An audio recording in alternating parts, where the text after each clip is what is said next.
খালেদা জিয়ার মৃত্যুতে ঢাকায় অবস্থিত বিভিন্ন দেশের মিশন, জাতিসংঘ ও ইউরোপীয় ইউনিয়ন গভীর শোক প্রকাশ করেছে। মঙ্গলবার বিদেশি মিশনগুলো তাদের ফেসবুক পেজে সাবেক প্রধানমন্ত্রীর মৃত্যুতে গভীর শোক ও সমবেদনা জানায়। সাবেক প্রধানমন্ত্রী দেশনেত্রী বেগম খালেদা জিয়াকে শ্রদ্ধা জানাতে ঢাকায় আসছেন ভারতের পররাষ্ট্রমন্ত্রী ডক্টর এস জয়শঙ্কর। মঙ্গলবার 30 ডিসেম্বর ভারতের পররাষ্ট্র মন্ত্রণালয় এক বিজ্ঞপ্তিতে এ তথ্য জানায়। জানাজায় অংশ নিতে ঢাকায় আসছেন পাকিস্তান পার্লামেন্টের স্পিকার সর্দার আইয়াজ সাদিক। চুল পড়া অনেক কমে গেছে, থ্যাংক ইউ মা। চুলের ভিটামিন জুই মাল্টিভিটামিন কোকোনাট অয়েল।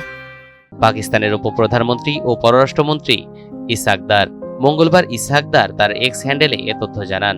এছাড়াও ভুটানের পররাষ্ট্রমন্ত্রী DN ধঙ্গিয়েল, মালদ্বীপের প্রেসিডেন্টের বিশেষ দূত ও দেশটির উচ্চশিক্ষামন্ত্রী আলী হায়দার আহমেদ ঢাকায় আসার বিষয়ে নিশ্চিত করেছেন। আরও কয়েকটি দেশের প্রতিনিধিরা খালেদা জিয়াকে শ্রদ্ধা জানাতে ও জানাজায় অংশ নিতে আসার কথা রয়েছে। উল্লেখ্য, বুধবার দুপুর 2টায় জাতীয় সংসদ ভবন মাঠ ও মানিক মিয়া অ্যাভিনিউয়ে বিএনপি চেয়ারপারসন বেগম খালেদা জিয়ার জানাজা হবে। এরপর বেলা 3:30টায় শেরেবাংলা নগরে প্রয়াত রাষ্ট্রপতি জিয়াউর রহমানের কবরের পাশে তাকে রাষ্ট্রীয় মর্যাদায় দাফন করা হবে।